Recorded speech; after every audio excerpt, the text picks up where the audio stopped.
Hi everyone, in this video I'm going to talk to you about why Israel is fighting with Gaza and why many Israelis do not believe that there are innocent Palestinians. Let's start with a common claim I heard regarding Israel's conduct in the war. Some claim that Israel is not trying to defend itself, but is trying to take a revenge on Gaza for the massacre that happened in the south, and I have to address that.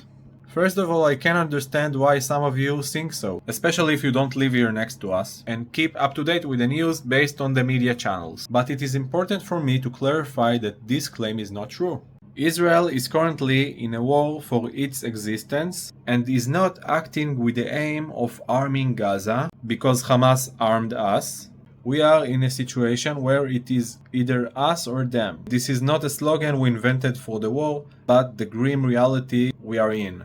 I really want to believe that there are innocent civilians in Gaza, and if so, then I feel sorry for them. But it's very difficult for me and many other citizens to make a distinction between the citizens of Gaza and Hamas. And this connects to the second question I want to discuss, which is, why do many Israelis believe that there are no innocent civilians in Gaza? Well, that's really a complex question. One of the reasons for this is that we witnessed that in Tzuk Eitan operation that happened in 2014, we decided not to kill Palestinian children, and those children of 2014 were the terrorists of today. And therefore, if even children can be terrorists, then what prevents women, old and disabled from being a terrorist as well? What caused me personally to formulate an opinion that includes the residents of Gaza in the same equation with Hamas. It's a documentation of a conversation that took place between a 17-year-old boy and his parents after he carried out the massacre in the south. During the conversation, the boy cried with happiness when he told his parents he had murdered 10 Jews with his own hands. The response I expect to hear after such an act is, "Don't ever come home again, you are not our son anymore, but a criminal should rot in prison for the rest of his life." But no,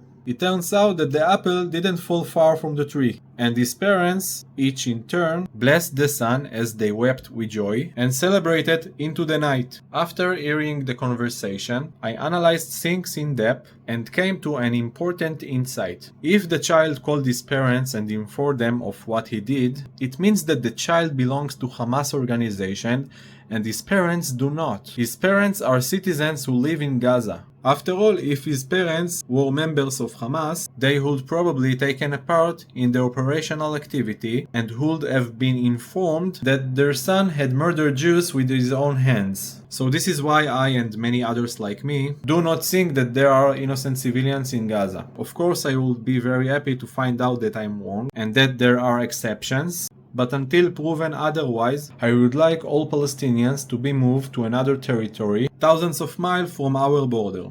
At the moment, this should be treated like test of quality control in a food factory, that as soon as an ingredient containing salmonella is found, they don't take risk and just throw the ingredient which was tested, but empty the entire production line into the trash, that the public won't be harmed. I know this analogy is taken from another world, and it is not customary to compare food to humans, but please don't get caught up in the words I say, but understand the message. A final point to conclude. Israel is currently on several fronts, with the most significant front being Gaza.